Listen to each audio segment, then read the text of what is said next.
തിരിച്ചടികളും പിന്തുണയും എല്ലാ പോരാട്ടത്തിന്റെയും ഭാഗമാണ്.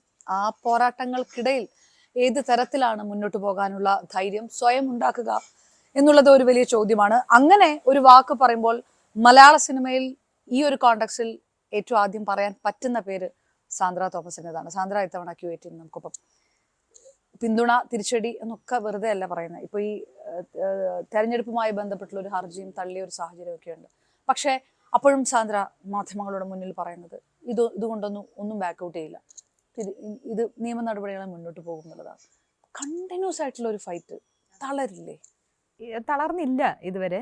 ബിക്കോസ് ഒരുപാട് തവണ ഇതിനു മുമ്പ് തളർത്തിയിട്ട് ഉള്ളതായതുകൊണ്ട് അവിടെ നിന്ന് എനിക്ക് തിരിച്ചു വരാൻ പറ്റുമെന്ന് എനിക്കറിയാം. അതുകൊണ്ട് തന്നെ നമ്മുടെ ശത്രു ആരാണെന്ന് മനസ്സിലാക്കി തന്നെയാണ് ഈ പോരാട്ടത്തിന് ഞാൻ ഇറങ്ങിയത്. അത്രയും എന്നെ തളർത്തിയതിന് ശേഷമാണ് പോരാടാൻ തീരുമാനിച്ചത് തന്നെ. അപ്പോൾ അതുകൊണ്ട് തന്നെ എന്ത് തിരിച്ചടികൾ വന്നാലും അതുണ്ടാവുമെന്ന് ഞാൻ പ്രതീക്ഷിക്കണമല്ലോ. കാര്യം അത്രയും വലിയ ഉന്നതരാണ് എൻ്റെ ഓപ്പോസിറ്റ് സൈഡിൽ നിൽക്കുന്ന ഒരു സംഘം. ഒരു പുരുഷാധിപത്യത്തിൻ്റെ അങ്ങേ അറ്റമാണ് നിൽക്കുന്നത്. അപ്പോൾ അതിൻ്റെ പ്രതിഫലനങ്ങളാണ് വിജയബാബു, മേജർ രവി പോലുള്ള ആളുകൾ ഇവർക്ക് സപ്പോർട്ടുമായി വരുന്നതൊക്കെ ഇതിൻ്റെ ഭാഗമായിട്ടാണ്. അപ്പം ഞാനിതെല്ലാം എക്സ്പെക്റ്റ് ചെയ്യുന്നു. ഈ തിരിച്ചടികളിലൊന്നും ഞാൻ തളരുകയില്ല. മുന്നോട്ട് പോകാൻ കൂടുതൽ ഊർജ്ജമാണ് എനിക്ക് തരുന്നത്. നമ്മൾ ഈ ഡിബേറ്റ് നടക്കുമ്പോൾ ഓഫ് എയറിൽ സിനിമ മേഖല എന്നുള്ളവർ പറഞ്ഞത്, അത് ചിലപ്പോൾ എനിക്ക് തോന്നുന്നു ഓഫ് എയറിൽ സാന്ദ്രയ്ക്ക് അത്ര അനുകൂലമായിട്ട് അഭിപ്രായം പറയുന്നവർ പോലും ആയിരിക്കില്ല. എങ്കിലും ഇറങ്ങി പറയുന്നത് സമ്മതിക്കാറ്റ പറ്റില്ല, ഒരു നെവർ എൻഡിങ് ഫൈറ്ററാണ് എന്നാണ് പറയുന്നത്. അതൊരു സ്ത്രീ ആയതുകൊണ്ടാണോ? ആണെന്ന് എനിക്ക് തോന്നുന്നില്ല. സ്ത്രീ ആയതുകൊണ്ടാണോ എനിക്കറിയത്തില്ല. എനിക്കിതിപ്പോൾ ഒരു പുരുഷനായിരുന്നെങ്കിലും ചിലപ്പോൾ ഞാനിങ്ങനെ തന്നെ പ്രതികരിക്കുമായിരുന്നുള്ളൂ. ഇത് എൻ്റെ ആത്മാഭിമാനത്തിന് ഏറ്റ ക്ഷതമാണ്. ഇതിൻ്റെ തുടക്കം എവിടെ നിന്നാണ്? എനിക്ക് ഉണ്ടായ എൻ്റെ സെൽഫ് റെസ്പെക്റ്റിനെ ചോദ്യം ചെയ്യുന്ന ഞാൻ മറ്റ് നിർമ്മാതാക്കൾക്ക് വേണ്ടിയിട്ട് സംസാരിക്കാൻ വേണ്ടി ഒരു കമ്മിറ്റിയിലേക്ക് ചെല്ലുകയും ആ കമ്മിറ്റിയിൽ വെച്ച് എനിക്കുണ്ടായ ദുരനുഭവത്തിൻ്റെയും ഭാഗമായിട്ടാണ് ഞാൻ ഈ ഫൈറ്റിന് ഇറങ്ങുന്നത്. അത് ചെറിയൊരു ദുരനുഭവം അല്ല. പറയുമ്പം അവർ കുറച്ച് പേരിരുന്ന് കമൻറ്റ് ചെയ്തതും കളിയാക്കിയതും സെക്ഷൽ ഹരാസ്മെൻ്റ് എന്നൊക്കെ പറഞ്ഞ് വിടുമെങ്കിലും എനിക്കുണ്ടാവുന്ന ഒരു മെൻ്റൽ ടോർച്ചർ ചെറുതല്ല. എന്നെ ഒരു ഇമ്പോർട്ടൻറ്റ് മീറ്റിങ്ങിനെന്ന് പറഞ്ഞ് വിളിച്ച് വരുത്തി ഒരു പറ്റം ആളുകളിരുന്ന് ഹരാസ് ചെയ്യുക ചെയ്തത്. അത് എത്ര പേര് അങ്ങനെ ഒരു സിറ്റുവേഷനിൽ കൂടെ പോയിട്ടുണ്ടാവും എന്ന് എനിക്കറിയത്തില്ല. ഇപ്പോഴും അത് പറയുമ്പം എനിക്ക് ഭയങ്കര വിഷമമാണ്. കാര്യം അതിൽ നിന്ന് എനിക്ക് ഓവർകം ചെയ്യാൻ പറ്റിയിട്ടില്ല. ആ വിഷമമാണ്, അല്ലെങ്കിൽ ആ ഒരു എന്താണെന്നറിയാം, ഇനിയും ഇവരെയൊക്കെ ഞാൻ ചേട്ടാ എന്ന് വിളിച്ച് നിൽക്കണമല്ലോ എന്നുള്ളതായിരുന്നു എൻ്റെ മുന്നിലെ ചോദ്യചിഹ്നം. ഇത് അവർക്കും അറിയാം, എനിക്കും അറിയാം അവിടെ എന്താ സംഭവിച്ചതെന്നുള്ളത്. അപ്പം ഇത് മനസ്സിലാക്കിക്കൊണ്ട് ഞാൻ പിന്നെ എങ്ങനെ അവരുടെ മുന്നിൽ പോയിരിക്കും? അവരെങ്ങനെ എന്നെ ഫേസ് ചെയ്യും? പിന്നെ അവരെന്നെ കാണുന്നത് എങ്ങനെയായിരിക്കും? ഇതൊക്കെയായിരുന്നു എന്നെ അലട്ടിയിരുന്ന ചോദ്യം. അപ്പോഴാണ് ഞാനിത് തിരിച്ചു പോരാടും എന്ന് തോന്നിയെടുത്ത് ഞാൻ ശക്തയായി. തിരിച്ച് പോരാട്ടം ഞാൻ തുടങ്ങിയപ്പോഴേക്കും എനിക്ക് മനസ്സിലായി, നമ്മുടെ വിഷമഘട്ടത്തിലും അതിൽ നമ്മൾ തളർന്നു പോയി കഴിഞ്ഞാൽ കഴിഞ്ഞു, എൻ്റെ ജീവിതം തീർന്നു. അല്ലെങ്കിൽ എനിക്ക് ഇത്രയേ ഉള്ളൂ, ഞാൻ എങ്ങനെ ഇത്രയും വലിയ ആളുകളാണ് അപ്പുറത്ത് നിൽക്കുന്നത്, ഇവർക്കെതിരെ എനിക്ക് പോരാടാൻ പറ്റുമോ? ഇൻഡസ്ട്രി പിടിച്ചടക്കി നിൽക്കുന്ന എല്ലാ അസോസിയേഷനും അടക്കി ഭരിച്ച് നിൽക്കുന്ന ആളുകളാണ് അപ്പുറത്ത് നിൽക്കുന്നത്. അപ്പോൾ അവർക്കെതിരെ സംസാരിക്കരുതെന്ന് അവർ തന്നെ പലവട്ടം എന്നെ വാൺ ചെയ്തു. ഇത് എങ്ങും എത്തത്തില്ല, ഒന്നും നടക്കാൻ പോകുന്നില്ല, ഞങ്ങൾക്കെതിരെ ഒരു ചുക്കും ചെയ്യാൻ പറ്റില്ല എന്നൊക്കെ പറഞ്ഞിട്ടും സാരമില്ല, പറ്റാവുന്നത്രയും ഞാൻ ഫൈറ്റ് ചെയ്യും. ഈ വിരൽ ചൂണ്ടി സംസാരിക്കുന്നതൊക്കെ സൗത്ത് ഇന്ത്യയിലെ തന്നെ വലിയ പേരുകൾക്കെതിരെയാണ്. അതിൽ നിന്ന് പിന്നോട്ടില്ല, കൂടെ നിന്നവര്, അത് സപ്പോർട്ടും പിന്തുണയുമായി വന്ന മേജർ രവി പോലും ഈ പറഞ്ഞത് കംപ്ലീറ്റ്ലി മാറ്റിക്കളഞ്ഞു. ഇതൊക്കെ എന്താ? അവര് ഒരു സമ്മർദ്ദം കൊണ്ടാണോ, മറ്റു വേറെ വിഷയം കൊണ്ടാണോ, എന്തായിരിക്കും സംഭവിച്ചിട്ടുണ്ടാവുക? അത് മേജർ രവിയുടെ കാര്യം പിന്തുണയുമായി വന്നവരെല്ലാം അവർ വിളിച്ച് സംസാരിച്ചിട്ടുണ്ട്. പക്ഷെ മേജർ രവിയുടെ കാര്യം, പുള്ളിക്ക് വല്ലപ്പോഴും വല്ല സിനിമയിലൊക്കെ അഭിനയിക്കാൻ അവസരം കൊടുക്കുന്ന ആളാണ് വിജയബാബു. അപ്പോൾ അദ്ദേഹത്തിനോടുള്ളൊരു നന്ദി പ്രകടനം കാണിച്ചതാണ് മേജർ രവി. അതിനപ്പുറത്തേക്ക് അതിനകത്ത് കാര്യമൊന്നുമില്ല. പക്ഷെ മറ്റു പലർ എനിക്ക് പിന്തുണ ആയിട്ട് വന്ന മറ്റു പലരെയും വിളിച്ച് സാന്ദ്രയുടെ കൂടെ നിൽക്കരുത്, അവർക്ക് വേണ്ടി സംസാരിക്കരുത്,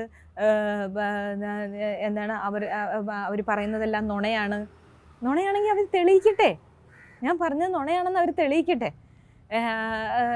ഇങ്ങനെയൊക്കെ പറഞ്ഞു നടക്കുന്നത്.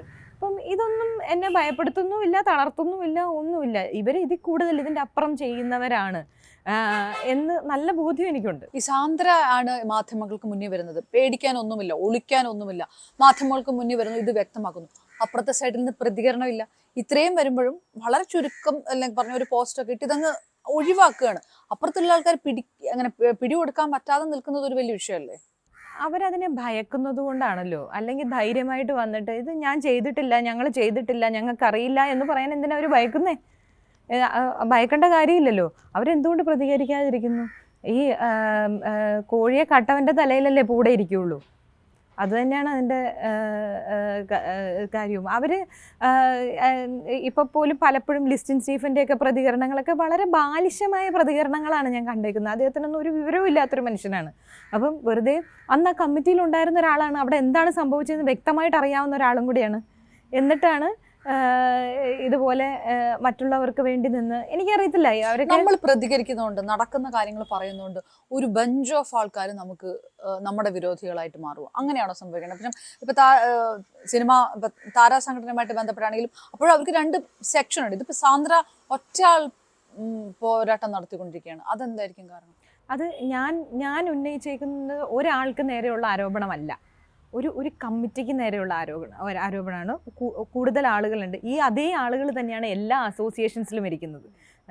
ആളുകൾക്ക് അറിയാൻ പറ്റാത്തത് നമ്മൾ കേൾക്കുമ്പോൾ ഓക്കെ, ചേംബർ, ഡിസ്ട്രിബ്യൂട്ടേഴ്സ് അസോസിയേഷൻ അല്ലെങ്കിൽ പ്രൊഡ്യൂസേഴ്സ് അസോസിയേഷൻ എന്നൊക്കെ പല പേരുകളാണേലും ഇരിക്കുന്നതെല്ലാം സെയിം ആൾക്കാരാണ്.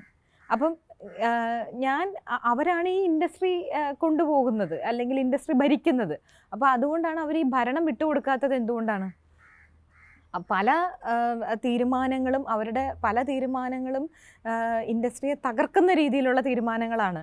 അപ്പോഴാണ് ഞാൻ അറ്റ്ലീസ്റ്റ് ഞാൻ കുറച്ച് സിനിമകൾ ചെയ്തിട്ടുള്ള ഒരാളെന്നുള്ള രീതിയിലും അതിൻ്റെയൊക്കെ എല്ലാവിധ തിക്താനുഭവങ്ങളും അനുഭവിച്ചിട്ടുള്ള ആളെന്നുള്ള നിലയിൽ ഇത് പ്രതികരിക്കണം.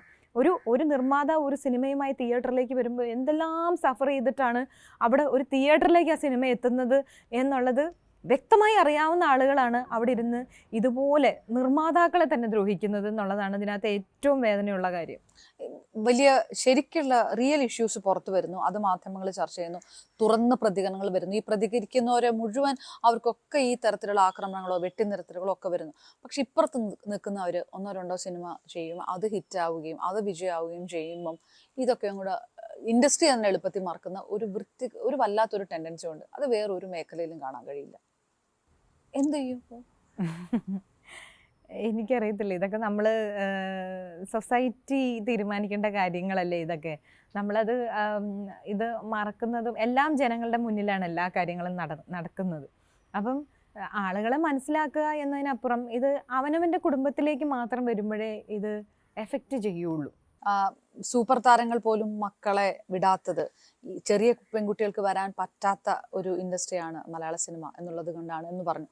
അതും ആൾക്കാർ ഇങ്ങനെയൊക്കെ സാന്ദ്ര പറയാമോ എന്ന് ചോദിച്ചു. അപ്പം എക്സാമ്പിളൊക്കെ എടുത്തു പറഞ്ഞിരുന്നു. മമ്മൂട്ടിയുടെ മകള് സിനിമയിലേക്ക് വന്നിട്ടില്ല, പിന്നെ മോഹൻലാലിന്റെ മകള് വരുമ്പോൾ എല്ലാം സജ്ജീകരിച്ചിട്ടാണ് വരുന്നത്. ഇങ്ങനെയൊക്കെ തുറന്നു പറഞ്ഞാൽ കുറച്ചും കൂടെ ശത്രുക്കളെ സൃഷ്ടിക്കില്ലേ? ഞാനതൊന്നും അതുള്ള കാര്യമാണല്ലേ. എനിക്കറിയാവുന്ന കാര്യം എൻ്റെ അഭിപ്രായമാണ് ഞാൻ പറഞ്ഞത്. ഞാൻ ഇന്ന് വരെ ഒരു ഇൻ്റർവ്യൂവിലും എനിക്ക് ആൻസർ ഇല്ലാതിരുന്നിട്ടില്ല. എനിക്ക് എന്നോട് ചോദിക്കുന്ന ചോദ്യത്തിന് ഞാൻ എന്നോട് നേരത്തെ ക്വസ്റ്റ്യൻസ് പറഞ്ഞു തരണമെന്നും പറയാറില്ല. എന്താണോ എനിക്ക് നേരെ വരുന്ന ചോദ്യം അതിന് എനിക്കറിയാവുന്ന മറുപടി ഞാൻ പറയുന്നു. അത് എൻ്റെ മാത്രം അഭിപ്രായമാണ്. അല്ല, ഞാൻ ചോദിക്കുന്നേ, അപ്പൊ ഈ താരസന്തതികൾക്ക് മാത്രമാണ് സേഫ് ആയിട്ട് വന്ന് അഭിനയിച്ചു പോകാൻ പറ്റുക സ്ത്രീകളെ സംബന്ധിച്ച്? അങ്ങനെയാണോ? അത് അഭിനയത്തിൽ മാത്രമല്ല, അത് എല്ലായിടത്തും ഉണ്ട്. അത് പ്രൊഡക്ഷനിലുണ്ട്, അത് ടെക്നീഷ്യൻസിലുണ്ട്, എല്ലായിടത്തും ഉണ്ട്. ഒരു ബാക്കപ്പ് അപ്പുറത്തുണ്ടെങ്കിൽ, അപ്പുറത്തൊരു പുരുഷൻ അപ്പുറത്തുണ്ടെങ്കിൽ സ്ത്രീകൾക്ക് സേഫായിട്ട് നിന്ന് വർക്ക് ചെയ്യാം, ഒരു പ്രശ്നവുമില്ല. ആ സമയം ആരുമില്ലാതെ ഒറ്റയ്ക്ക് നിൽക്കുന്ന സ്ത്രീകളുണ്ടല്ലോ, അവർക്ക് ബുദ്ധിമുട്ടാണ്. മമ്മൂട്ടി വിളിച്ചു, മമ്മൂട്ടിക്കെതിരെ പറഞ്ഞു, അങ്ങനെ മമ്മൂട്ടിക്കെതിരെ ഒക്കെ പറയാൻ സാന്ദ്ര എന്താണ് ഈ പറഞ്ഞുകൊണ്ടിരിക്കുന്നത് എന്നൊക്കെ ചോദിച്ചിട്ടായിരുന്നു. പിന്നെ കുറെ കമന്റുകളൊക്കെ മമ്മൂട്ടി ഇതിനകത്തേക്ക് വലിച്ചിട്ടു, അതിന്റെ ആവശ്യം ഉണ്ടായിരുന്നോ എന്നും ചോദിച്ചവരുണ്ട്. എന്നോടൊരു ചോദ്യമാണ്. ഇൻഡസ്ട്രിയുടെ തന്നെ ഏറ്റവും ഉന്നത പൊസിഷനിലിരിക്കുന്ന ലാലേട്ടനും മമ്മൂക്കയും, ഈ രണ്ട് വ്യക്തിത്വങ്ങൾ ഇത്രയും പ്രശ്നങ്ങൾ നടന്നപ്പോൾ ഈ രണ്ട് വ്യക്തികൾ എന്നെ വിളിച്ചിരുന്നോ, അവരിതിനെ എങ്ങനെയാണ് ഇതിനെ സമീപിച്ചത് എന്ന് ചോദിച്ചപ്പോൾ ഞാൻ എന്താണോ ഉണ്ടായത് അത് ഞാൻ പറഞ്ഞതാണ്. അതിനകത്ത് ഞാൻ വെള്ളം കലർത്തിയിട്ടില്ല, അത് ഞാൻ മാറ്റി പറഞ്ഞിട്ടില്ല, ഒന്നും പറഞ്ഞിട്ടില്ല. എന്താണ് സംഭവിച്ചത് എന്നുള്ളത് ഞാൻ പറഞ്ഞത്. അത് ആരെയും മോശക്കാരനാക്കാനോ കരിവാരിത്തേക്കാനോ ഒന്നും ആരും വലിച്ചിട്ടതും ഒന്നുമല്ല. അത് എനിക്കുണ്ടായ അനുഭവമാണ്. അതൊരു റൈറ്റ് ടൈമിലല്ലായിരുന്നു അങ്ങനെ ഒരു കോള് വന്നത്. ഞാൻ മാനസികമായി തകർന്നിരിക്കുന്ന ഒരു സമയത്ത് ഒരു ഭീഷണി സ്വരത്തിൽ എന്നെ വിളിക്കുമ്പോൾ അന്ന് എനിക്കത് ഒരുപാട് വിഷമം ഉണ്ടാക്കിയ ഒരു കാര്യം കൂടെയായിരുന്നു. അതുകൊണ്ടായിരിക്കാം ചോദിച്ചപ്പോൾ ഞാനത് പറഞ്ഞത്. ഈ കേൾക്കുന്ന ആൾക്കാർക്ക് ചില വിഗ്രഹങ്ങൾ ഉടയുന്നത് അങ്ങോട്ട് അക്സെപ്റ്റ് ചെയ്യാൻ പറ്റുന്നത് ഇപ്പോഴും അതായിരിക്കും വിഷയം അല്ലേ? ഈ തിരശ്ശീലയിൽ നിന്ന് പുറത്തേക്ക് വരുമ്പോൾ അങ്ങനെയല്ല എന്ന് മനസ്സിലാക്കാൻ മലയാളിക്ക് ഇപ്പോഴും പറ്റാത്തൊരു ബുദ്ധിമുട്ടാണോ? എല്ലാവരും മനുഷ്യരല്ലേ, എല്ലാവർക്കും തെറ്റുകളും കുറവുകളും നല്ലതും ചീത്തയും എല്ലാം ഉണ്ട്. അത് മനസ്സിലാക്കിയാൽ മതി. എല്ലാവരും മനുഷ്യരാണ്, എല്ലാവർക്കും വികാരങ്ങളുള്ളവരാണ്. പല സാഹചര്യങ്ങളിലും പല തീരുമാനങ്ങളും എടുക്കേണ്ടതായി വരും. മലയാള സിനിമയിൽ ശക്തമായിട്ട് എഴുന്നേറ്റ് നിന്ന് അഭിപ്രായം പറയേണ്ട സമയത്ത് ഈ പ്രധാനപ്പെട്ട 2Ms അവർ സംസാരിച്ചില്ല. അതുകൊണ്ട് മാധ്യമങ്ങൾ അന്ന് വിമർശിച്ചത്, സമൂഹ മാധ്യമങ്ങൾ വിമർശിച്ചുകൊണ്ടേയിരുന്നു, ഒക്കെ വിഷയമുണ്ടായിരുന്നു. ഹേമ കമ്മിറ്റിയുടെ സമയത്തും ഇത് തന്നെയാണ് ഉണ്ടായത്. നിശബ്ദതയായിരുന്നു, വളരെ ഒരു അത്ഭുതപ്പെടുത്തുന്ന ഒരു നിശബ്ദത. ഇനി ഇങ്ങനെയാണ് എന്ന് അറിയുമ്പോൾ സാന്ദ്രയോട് എന്തു പറഞ്ഞു എന്നുള്ളത് ഒരുപക്ഷെ ഒരുപാട് ഇപ്പോൾ കുറച്ചു പേർക്ക് ഇത് വലിയ അത്ഭുതമുള്ള കാര്യമായിട്ട് തോന്നുന്നില്ല. ഈ ഒരു വിഷയത്തിനകത്തും സ്ത്രീകൾക്കെതിരായിട്ടുള്ള വിഷയത്തിനകത്തും പ്രതികരിക്കില്ല, അല്ലെങ്കിൽ വളരെ സേഫർ സോണിൽ നിന്നുകൊണ്ട് കളിക്കുകയാണ് മെഗാ സൂപ്പർ താരങ്ങൾ എന്നാണ്. അതവരുടെ നിലപാട്. അതിൻ്റെ അപ്പുറത്തേക്ക് എനിക്ക് എന്ത് ചെയ്യാൻ പറ്റും? അവരുടെ നിലപാട്. അവർക്കത് സ്ത്രീകളുടെ വിഷയം വരുമ്പോൾ പ്രതികരിക്കണമെന്ന് അവർക്ക് താല്പര്യം ഉണ്ടാവില്ല. അല്ലെങ്കിൽ പ്രതികരിക്കുന്ന സ്ത്രീകളെ ഇതുപോലെ വിളിച്ച് പിന്തിരിപ്പിക്കാനുള്ള ശ്രമങ്ങളും നടത്തും. അതവരുടെ നിലപാടാണ്. അതിൽ ചോദ്യം ചെയ്യാൻ നമ്മളാരും അല്ലല്ലോ. പുറത്ത് നിന്നുകൊണ്ട് ചോദിക്കുകയാണ്, ഇപ്പോൾ അമ്മ തെരഞ്ഞെടുപ്പ് നടത്തുമ്പോൾ അവരൊക്കെ മാറി നിൽക്കുകയാണ്, പകരം കൂടുതൽ സ്ത്രീകൾ രംഗത്തേക്ക് വരുന്നു, മൊത്തം മുഖം മാറും, ആറ്റിറ്റ്യൂഡ് മാറും എന്നൊക്കെ ഒന്ന് അവകാശവാദമുണ്ട്. അങ്ങനെ സാന്ദ്ര കരുതുന്നുണ്ട്? മാറട്ടെ, സ്ത്രീകൾ വരട്ടെ. ഞാൻ ഒരു ചോദ്യം അതിൻ്റെ കൂടെ ചോദിക്കാം, അതോ ഇത് വെറും ബെനാമികളെ വെച്ചുള്ള പരിപാടിയാണോ നടക്കുന്നത്? നമുക്കിതിനകത്തൊരു കാര്യം എടുക്കാവുന്നത്, കഴിഞ്ഞ കുറച്ച് ദിവസങ്ങളായിട്ട് സ്ത്രീകൾ പല സ്ഥലത്തും പ്രതികരിച്ചു. ശ്വേതാ മേനൻ പ്രതികരിച്ചു, സാന്ദ്ര തോമസ് പ്രതികരിച്ചു, ഉർവശി പ്രതികരിച്ചു, പുഷ്പവതി പ്രതികരിച്ചു. അങ്ങനെ പല സ്ഥലങ്ങളിലും സ്ത്രീകൾ പ്രതികരിച്ചു. പക്ഷേ സജി ചെറിയാൻ അടക്കമുള്ള മന്ത്രിമാരെ ആകെ ഒരാളെ കണ്ടുള്ളൂ, വേറെ ആരെയും കണ്ടില്ല. അവരുടെ കണ്ണിൽ വേറെ ആരും പെട്ടില്ല. അപ്പോൾ അതിനർത്ഥം തന്നെ അതിനകത്ത് എന്തോ ഒരു അജണ്ട ഉണ്ടെന്ന് തന്നെയാണല്ലോ നമ്മൾ മനസ്സിലാക്കേണ്ടത്. എല്ലാ സമയത്തും ഞാൻ ഈ വിഷയത്തിൽ ചോദിക്കുമ്പോൾ പ്രതീക്ഷയുണ്ട്, സർക്കാർ എടുക്കും ഇതിലൊരു കറക്റ്റായ തീരുമാനം എന്ന് എല്ലാ സമയത്തും സാന്ദ്ര പറഞ്ഞ എനിക്ക് ഓർമ്മയുണ്ട്. കോൺക്ലേവും കഴിഞ്ഞു. പക്ഷെ അങ്ങനെ ഒരു സ്ത്രീപക്ഷം ഇതിനകത്ത് സർക്കാർ സിനിമാ മേഖലയുമായി ബന്ധപ്പെട്ട് എടുക്കുന്നുണ്ടോ? അങ്ങനെ നിങ്ങൾക്ക് അങ്ങനത്തെ ഒരു വിശ്വാസം ഉണ്ടോ ഇപ്പോഴും? എൻ്റെ വിശ്വാസം മുഖ്യമന്ത്രിയിലായിരുന്നു. അതാണ് ഞാൻ ആദ്യം തൊട്ടേ പറഞ്ഞുകൊണ്ടിരുന്നത്. മുഖ്യമന്ത്രി പല വിഷയങ്ങളിലും സ്ത്രീകൾക്ക് അനുകൂലമായി നിലപാടുകൾ എടുത്തിട്ടുള്ള ഒരാളാണ്. അതിൻ്റെ ഫലമാണല്ലോ ഈ WCC പോയി റിക്വസ്റ്റ് ചെയ്തതിൻ്റെ ഭാഗമായിട്ടാണല്ലോ ഹേമ കമ്മിറ്റി പോലും. അപ്പോൾ അതുകൊണ്ട് ഇങ്ങനത്തെയുള്ള സ്ത്രീ വിഷയങ്ങളിൽ അദ്ദേഹം നല്ല നിലപാടെടുത്തിട്ടുള്ള ഒരാളായതുകൊണ്ട് മുഖ്യമന്ത്രിയിൽ എനിക്ക് പ്രതീക്ഷയുണ്ടായിരുന്നു. പക്ഷേ രഞ്ജിത്ത് സാറിൻ്റെ കാര്യം അടക്കം, KSFDC ചെയർമാനായിരുന്ന രഞ്ജിത്ത് സാറിൻ്റെ കാര്യം അടക്കം ഉള്ള കാര്യങ്ങളിൽ നമ്മുടെ സാംസ്കാരിക മന്ത്രിയായ സജി ചെറിയാൻ്റെ നിലപാടുകളോട് എനിക്ക് ഒരു തരത്തിലും യോജിക്കാൻ പറ്റില്ല. അത് ഇപ്പോഴും അദ്ദേഹം അത് തന്നെയാണ് കാണിക്കുന്നത്. അപ്പോൾ അതുകൊണ്ട് തന്നെ സർക്കാരിൽ നിന്നൊരു നീതി കിട്ടും എന്നെനിക്കറിയത്തില്ല. കാര്യം കഴിഞ്ഞ ഒരു വർഷം എടുക്കുകയാണെങ്കിൽ ഹേമ കമ്മിറ്റി വരുന്നു, അതിനുശേഷം എൻ്റെ വിഷയങ്ങൾ വരുന്നു, ഞാൻ ഏറ്റവും കൂടുതൽ ഉന്നയിച്ചേക്കുന്ന ഒരു കാര്യം എനിക്കുണ്ടായ ബുദ്ധിമുട്ടും ഇതെല്ലാമാണെങ്കിലും അതിൻ്റെ ഭാഗമായിട്ടാണല്ലോ ഫിലിം പോളിസി വരുന്നു. പക്ഷേ ഈ കോൺക്ലേവ് വന്ന സമയത്ത് എനിക്കൊരു ഇൻവൈറ്റ് ഇല്ല. എന്തുകൊണ്ടില്ല? ഞാൻ അവിടെ വന്ന് സംസാരിച്ചു കഴിഞ്ഞാൽ ആർക്കെങ്കിലും പ്രശ്നമാവുമോ? അപ്പം ഈ കോൺക്ലേവ്, അതായത് ഇത്രയേറെ പ്രതീക്ഷിച്ചു സർക്കാർ ഈ നിലപാടെടുക്കുന്ന ആ സാന്ദ്രയെ കോൺക്ലേവിൽ ഉൾപ്പെടുത്തണമായിരുന്നു ആ ഒരു പ്രതിനിധിയായിട്ട്. അല്ലെങ്കിൽ നിങ്ങളുടെ ആ പ്രൊഡ്യൂസേഴ്സ് മേഖലയിൽ നിന്ന് എത്ര സ്ത്രീകൾ ഉണ്ടായിരുന്നു അവിടെ? ആരും ഉണ്ടായിരുന്നില്ല. പിന്നെ അവിടെ ഉണ്ടായിരുന്നത് മൊത്തം ഈ എൻ്റെ കേസിലെ പ്രതികളായിട്ടുള്ള ആൾക്കാരാണ്. അവരുമായിട്ട് ശ്രീ സജി ചെറിയാൻ ഒരുപാട് സമയം പങ്കിടുകയും ഞാൻ പല കാര്യങ്ങൾ പറഞ്ഞു. അപ്പോൾ അങ്ങനെ ഒരു സ്ഥലത്ത് നിന്ന് നമുക്കൊരു നീതി ലഭിക്കുമോ? ഇല്ല എന്ന് എനിക്കറിയാം. ഇപ്പോ പിന്നെ താരസംഘടനയുടെ പോരാട്ടം തെരഞ്ഞെടുപ്പ് വരുമ്പോൾ അതിലും ഈ സ്ത്രീകളാണ് മേളിലേക്ക് വരുന്നതെങ്കിൽ അത് പലർക്കും ബുദ്ധിമുട്ടുണ്ടാകും. അതുകൊണ്ടാണ് ഈ ഇപ്പൊ കള്ളക്കേസുകൾ വരിക, കള്ളപ്പരാതികൾ പോവുക, അങ്ങനെ കുറെ കാര്യങ്ങൾ നടക്കും എന്ന് പറയുന്നവരുണ്ട്. ഒരു കോക്കസ് നിന്നിട്ടാണ് ശ്വേതാ മേനോനെതിരെയുള്ള പരാതി ഉണ്ടായത്. ആ ആരോപണങ്ങളൊക്കെ കണ്ടിട്ടുണ്ടാവുമല്ലോ സാന്ദ്ര. ഇങ്ങനെ ഈ സിനിമയെ വെട്ടിക്കുന്ന കാര്യങ്ങളൊക്കെ ശരിക്കും നടക്കുന്നുണ്ടോ മലയാള സിനിമയിൽ? സിനിമ ഉണ്ടാവുന്നത് അങ്ങനെയല്ലേ? അല്ല, സിനിമ ഉണ്ടാവുന്നതും അങ്ങനെ തന്നെയാണ്. അപ്പം ഈ കഥകളെല്ലാം എവിടെ നിന്നാണ് ഉണ്ടാകുന്നത്? ഈ ക്രിയേറ്റീവ് ആയിട്ടുള്ള ആളുകളിൽ നിന്നാണ്.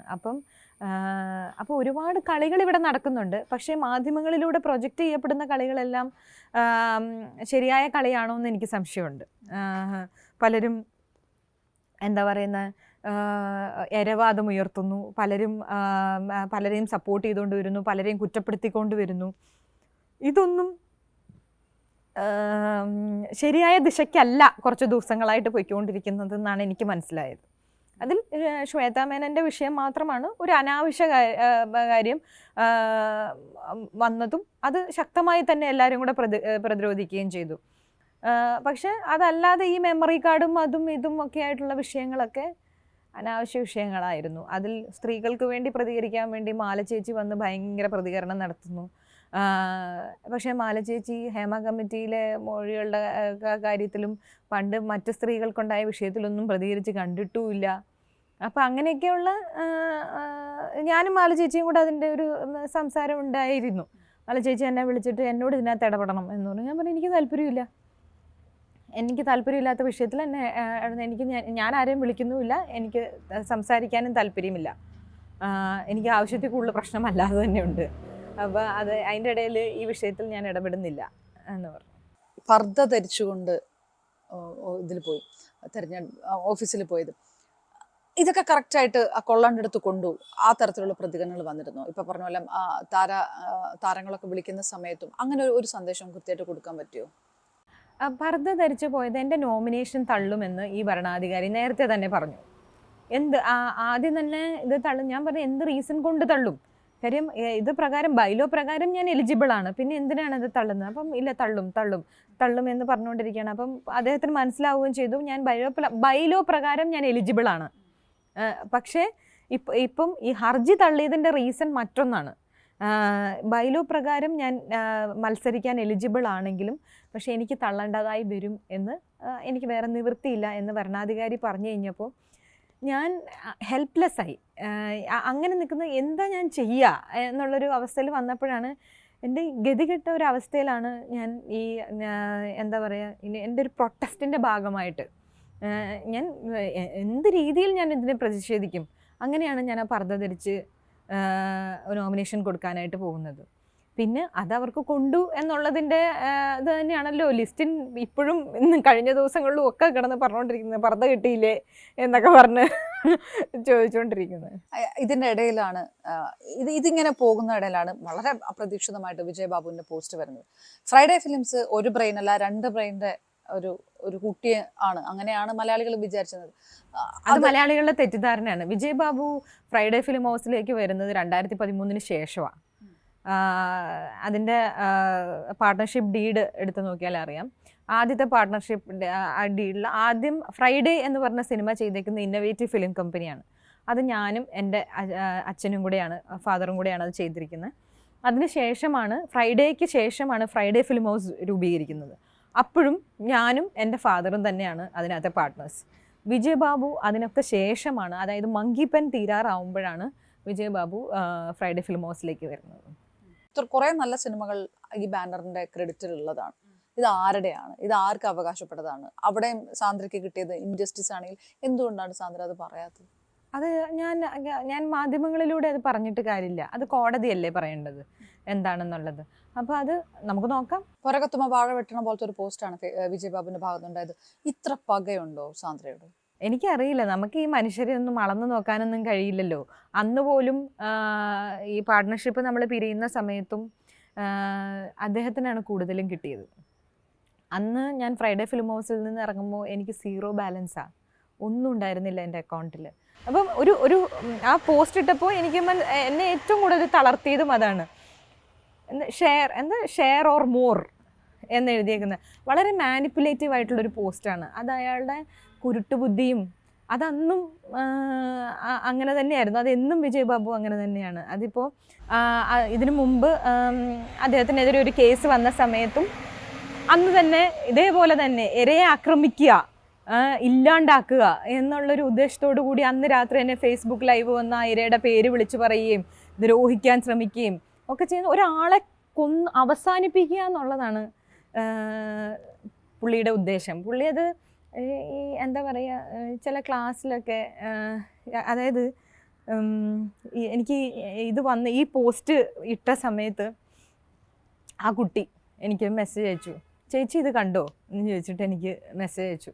അതിലെ കുട്ടി പറഞ്ഞ മെസ്സേജ് ഇതാണ്: ചില ക്ലാസ്സിലൊക്കെ ചില കുട്ടികളുണ്ടാവുമല്ലോ ഭയങ്കര ഓവർ സ്മാർട്ട്നെസ് കാണിക്കുന്നത്, അങ്ങനെ ഒരു പട്ടി ഷോ കാണിക്കുന്ന ആളാണ് ഈ വിജയ് ബാബു. അതിന് ചേച്ചി മൈൻഡ് ചെയ്യണ്ട, ഞാനിത് കുറേ അനുഭവിച്ചതാ എന്ന് പറഞ്ഞപ്പോൾ നമ്മളിത് പണ്ടേ അനുഭവിച്ചതായതുകൊണ്ട് എന്ത് ചെയ്യാം, പക്ഷേ സ്ത്രീകൾ ഇരകളായി മാറും. ഈ സജി നന്ദിയായിട്ട് രാജിവെച്ചു. എന്നിട്ട് സജി നന്ദിയായിട്ട് പറഞ്ഞു, സാന്ദ്ര പറഞ്ഞ പല ആശയങ്ങൾക്കും എനിക്ക് യോജിപ്പ് ഉണ്ട് എന്ന്. കേട്ടിട്ട് എന്ത് തോന്നി? ഇനിയും കൂടുതൽ ആളുകൾ വരുമെന്ന് തോന്നി. അത് ഓരോരുത്തരുടെ ഈ കാലം എന്താ പറയുക, നീതി നമുക്ക് ഉറപ്പാക്കി തരും. എത്രയൊക്കെ കഴിഞ്ഞെന്ന് പറഞ്ഞാലും ചിലപ്പോൾ നമ്മൾ ഉദ്ദേശിക്കുന്ന രീതിയിൽ കൂടെ ആയിരിക്കില്ല നമുക്ക് നീതി കിട്ടുക. ഞാൻ ഒരിക്കലും പ്രതീക്ഷിച്ചതല്ല സജി നന്ദിയായിട്ട് പോലെ ഒരാൾ, അതും അപ്പുറത്തെ ചേരിയിൽ നിന്നിരുന്ന ഒരാൾ പുറത്ത് വരുന്നു, എന്നിട്ട് ഞാൻ പറഞ്ഞ കാര്യങ്ങൾ ശരിയാന്ന് പറയുന്നു. എന്നെ പുറത്താക്കിയതിന് പിന്നിൽ അനിൽ തോമസ് ആണെന്ന് പറയുന്നു. ഈ അനിൽ തോമസ് എന്ന് പറയുന്ന വ്യക്തിയുടെ പുറകിൽ നിൽക്കുന്നത് ശ്രീ വിജയബാബുവാണ്. സാന്ദ്രയ്ക്ക് ഇങ്ങനെ നിരത്തി ഈ ഒരു പോരാട്ടത്തിൽ നിൽക്കുമ്പോൾ ഈ ഒരു ഇൻഡസ്ട്രിയിൽ പിടിച്ചു നിൽക്കാൻ പറ്റുമോ സാന്ദ്ര? അതിന് ഞാൻ ആർക്കും വാക്ക് കൊടുത്തിട്ടില്ലല്ലോ. ഞാൻ ഇവിടെ തന്നെ നിന്ന് ജോലി എടുക്കുമെന്നോ, അല്ലെങ്കിൽ ഞാൻ ഇനിയും സിനിമകൾ ചെയ്യുമെന്നോ, അല്ലെങ്കിൽ ഞാൻ ഇവിടെ തന്നെ ഇറക്കുമെന്നോ ഒന്നും ഞാൻ ആർക്കും വാക്ക് കൊടുത്തിട്ടില്ല. അല്ലെങ്കിൽ ഞാൻ ഈ പറയുന്ന ആൾക്കാരെ ഇവർ മാത്രമൊന്നും അല്ലല്ലോ സിനിമ എന്ന് പറയുന്നത്, അല്ലെ ഈ ഒരു രീതിയിൽ മാത്രമേ സിനിമ ചെയ്യാൻ പാടുള്ളൂ എന്നില്ലല്ലോ. ഇന്ന് AI ഉണ്ട്, ഇന്ന് പല സാങ്കേതിക വിദ്യകളും മാറിക്കൊണ്ടിരിക്കുകയാണ്. ഇന്ന് ആർട്ടിസ്റ്റിനല്ല വാല്യൂ, ഇന്ന് പ്രോജക്റ്റിനാ വാല്യൂ. അപ്പോൾ ഒരു വിഭാഗം അപ്പോഴും ഈ അഭിനേതാക്കളിലും ഒരു വിഭാഗം മറ്റവരുടെ സ്വാധീനത്താൽ സാന്ദ്രയ്ക്കൊപ്പം നിൽക്കില്ല എന്നുള്ളൊരു ഒരു വിശ്വാസം ഉണ്ട് ഇപ്പോഴും. ഉറപ്പല്ലേ? എപ്പോഴും എന്താ പറയുക, അധികാരവും പൊസിഷനും പവറും ഉള്ളിടത്തല്ലേ ആൾക്കാർ നിൽക്കുകയുള്ളൂ. അതവർ നിന്നോട്ടെ. എനിക്ക് അവരോടും ദേഷ്യമോ അല്ലെങ്കിൽ അവരങ്ങനെ അപ്പുറത്ത് മറുപക്ഷമാണല്ലോ എന്നുള്ള ഇതൊന്നും എനിക്കില്ല കേട്ടോ. കാര്യം അത് മനുഷ്യൻ്റെ ഒരു സ്വഭാവവും രീതിയുമാണല്ലോ. കാര്യം എല്ലാവരും സർവൈവ് ചെയ്യുന്നത് എല്ലാവർക്കും ആവശ്യമാണല്ലോ. ഈ സർവൈവൽ എന്ന് പറയുന്നത് ആവശ്യമായതുകൊണ്ട് തന്നെ പവറിൻ്റെയും പൊസിഷൻ്റെയും മണിയുടെയും കൂടെ ആയിരിക്കും ആൾക്കാർ. ഞാൻ എൻ്റേതായ രീതിയിൽ ഞാനൊരു ഫൈറ്റ് നടത്തുന്നു.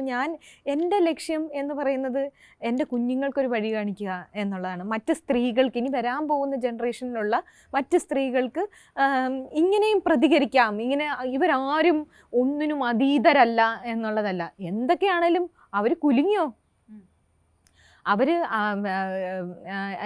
ഞാൻ ഒരാളാണെങ്കിലും ഇത്രയും പേർക്കെതിരെ അത്രയും പേര് എതിരെ നിൽക്കുന്നിടത്ത് എനിക്ക് ഒരാളെ കൊണ്ട് അവരെ കുലുക്കാൻ പറ്റിയോ? അപ്പം ഇനി വരുന്നവരെ ബാക്കി ചെയ്തോളും. ഹേമ കമ്മിറ്റി വന്നപ്പോൾ മാധ്യമങ്ങളൊക്കെ അതിന് കൂടെ നിന്നതാണ്. മല പോലെ വന്നത് എലി പോലെ അങ്ങ് പോവുകയും ചെയ്തു. ശരിക്കും അത് മനഃപൂർവ്വം അത് ഇല്ലാണ്ടാക്കിയതാണോ? അതാണ് പവർ ഗ്രൂപ്പിൻ്റെ ശക്തി. അത് ആ പവർ ഗ്രൂപ്പിൽ എന്താ പറയുക, നമ്മുടെ രാഷ്ട്രീയ പ്രവർത്തകരും അതിൽ പെട്ടുപോയി. എന്ത് ചെയ്യാൻ പറ്റും? പക്ഷെ അത് എന്താ പറയുക, ഒരു ചരിത്രം മാറ്റമായേനെ. അത് നല്ല രീതിയിൽ കൊണ്ടുവരാൻ പറ്റിയിരുന്നെങ്കിൽ, ഹേമ കമ്മിറ്റി ഫൈൻഡിങ്സിനനുസരിച്ച് മാറ്റങ്ങൾ സിനിമയിൽ കൊണ്ടുവരാൻ പറ്റിയിരുന്നെങ്കിൽ കേരളത്തിൽ നിന്ന് തന്നെ ഒരു വലിയ മാറ്റത്തിന് തുടക്കം കുറിച്ചേനെ. എന്നും ആൾക്കാർ പറയുന്നൊരു കാര്യമായി മാറത്തില്ലായിരുന്നു. പക്ഷേ ഈ സെറ്റുകളിൽ ഇപ്പം ക്യാരവാനുകൾ അല്ലെങ്കിൽ സ്ത്രീകൾക്ക് വസ്ത്രം മാറാനുള്ള ഇത്, തുല്യവേതനം, ഇങ്ങനത്തെ കാര്യങ്ങളിലൊക്കെ ഇത് നടപ്പായിട്ടുണ്ട്. നിങ്ങൾ പറയുന്ന പോലെ സെക്ഷൽ ഹരാസ്മെന്റ് മാത്രമല്ല എന്തൊക്കെ വാദിക്കുന്നവരുണ്ട്. അതിൽ കഴമ്പുണ്ട്. കാര്യം ഹേമ കമ്മിറ്റിയിൽ സെക്ഷൽ ഹരാസ്മെൻറ്റ് മാത്രമല്ല പറഞ്ഞിരിക്കുന്നത്, പല കാര്യങ്ങളെക്കുറിച്ച് പറഞ്ഞിട്ടുണ്ട്. അതാണ് ഞാൻ പറഞ്ഞത്, ഹേമ കമ്മിറ്റി ഫൈൻഡിങ്സ് നടപ്പിലാക്കേണ്ടതായിരുന്നു. അത് ഞാൻ കഴിഞ്ഞ പ്രാവശ്യത്തെ ജനറൽ ബോഡിയിൽ, ചേംബറിൻ്റെ ജനറൽ ബോഡിയിൽ ഞാൻ സ്റ്റേജിൽ കയറി പ്രസംഗിച്ചപ്പോഴും ഞാനതാണ് പറഞ്ഞത്. നിങ്ങളെല്ലാവരും പറയുന്ന പോലെ സെക്ഷൽ ഹരാസ്മെൻറ്റ് മാത്രമല്ല അതിലുള്ളത്, അത് ബാക്കി എന്തെല്ലാം കാര്യങ്ങളുണ്ട്. അതിലെങ്കിലും നിങ്ങൾ ആക്ഷൻ എടുക്കൂ. അതായത് മാറ്റങ്ങൾ കൊണ്ടുവരണം, എഗ്രിമെൻ്റ് പ്രോപ്പർ ആക്കണം എന്നുള്ളതായിരുന്നു. ഇന്ന് ഒരു എഗ്രിമെൻറ്റും പ്രോപ്പർ അല്ല. ഇന്ന് മിക്ക സിനിമകൾക്കും എഗ്രിമെൻ്റ് ഇല്ല. എഗ്രിമെൻ്റ് എന്ന് പറയുന്നൊരു സെൻറ്ററിൽ പ്രത്യേകിച്ച് സൂപ്പർ താരങ്ങൾ ആരും എഗ്രിമെൻ്റ് സൈൻ ചെയ്ത് തരുന്നില്ല. പിന്നെ പലരും ഉള്ള എഗ്രിമെൻ്റ് തന്നെ വെട്ടിയും തിരുത്തിയും ഒക്കെയാണ് സൈൻ ചെയ്യുന്നത്. അപ്പോൾ ഞാൻ ഒരു പ്രൊഡ്യൂസർ വിചാരിച്ചാൽ നടക്കില്ല ഒരു കാര്യങ്ങളും. ഇപ്പം ഞാൻ പറയും, ഞാൻ ഇപ്പോൾ ലാസ്റ്റ് ചെയ്ത പടം ലിറ്റിൽ ഹാർട്ട്സ് എന്ന് പറഞ്ഞ സിനിമയിൽ 8 ക്യാരവനായിരുന്നു. 8 ക്യാരവനായിട്ട് ഓരോരുത്തർക്കും ഓരോ ക്യാരവൻ വേണം. അതുകൊണ്ടാണ് അവിടെയാണ് ഈ ബുദ്ധിമുട്ട് വരുന്നത്. ഒരു ചെറിയ സിനിമയാണ്, ഒരു പ്രൊഡ്യൂസറെ കൊണ്ട് എങ്ങനെ പറ്റും? എന്നിട്ട് പോലും അപ്പം അതിനകത്തുണ്ടായ ഒരു ഇഷ്യൂ എന്ന് പറഞ്ഞാൽ മാല ചേച്ചിക്ക് ഞാൻ അറിഞ്ഞിട്ടുണ്ടായിരുന്നില്ല. അപ്പോൾ അതിൻ്റെ കൺട്രോളർ കൊടുത്തത് ഒരു റൂം കൊടുത്തു. കാര്യം മാല ചേച്ചി വരാൻ ലേറ്റ് ആയപ്പോഴേക്കും പുള്ളിക്ക് പിന്നെ പുള്ളിക്കാരത്തേക്ക് ഒരു റൂമാണ് കൊടുത്തത്. അതിൻ്റെ പേരിൽ ഭയങ്കര വഴക്കായി, അതിൻ്റെ പേരിൽ ഭയങ്കര ഇഷ്യൂ ആയി. കാര്യം ഓൾറെഡി 8 ക്യാരവൻസ് ഉണ്ട്. അതായത് റൂം പറ്റില്ല, ക്യാരവൻ വേണമെന്ന് പറഞ്ഞിട്ട് വഴക്കായി. പിന്നെ കഴിക്കാതിരിക്കുക, അങ്ങനെയൊക്കെ മാല ചേച്ചിയുടേതായ ഇതൊക്കെ. സെക്ഷൽ ഹരാസ്മെന്റ് പരാതി മാത്രമല്ല ഹേമ കമ്മിറ്റി മറ്റ് കാര്യങ്ങളുണ്ടെന്ന്. പക്ഷെ ഈ സ്ത്രീകൾക്ക് വേണ്ടിയിട്ടൊക്കെ വലിയ വായിൽ വർത്തമാനം സ്ക്രീനിലൊക്കെ പറയുന്ന ആൾക്കാരൊക്കെ ഇത്തരം കേസുകളിലൊക്കെ പേരുകൾ ഉയർന്നു കേട്ടപ്പോൾ പ്രേക്ഷകർക്കും മാധ്യമ പ്രവർത്തകരൊക്കെ ഒരു ഷോക്ക് വന്നതാണ്. ഈ ഹേമ കമ്മിറ്റി എന്തായാലും ഈ കറക്റ്റ് ഒരു വർഷം ആവുന്ന സമയം സെക്ഷൽ ഹറാസ്മെന്റും കാസ്റ്റിംഗ് കൗച്ചും മലയാള സിനിമയിൽ അവസാനിച്ചോ? ഇല്ല, അവസാനിച്ചിട്ടില്ല. അത് രീതി മാറിയിട്ടുണ്ടെന്നുള്ളതേ ഉള്ളൂ. ഏതായാലും പോരാട്ടങ്ങൾ തുടർന്നു കൊണ്ടുപോകട്ടെ.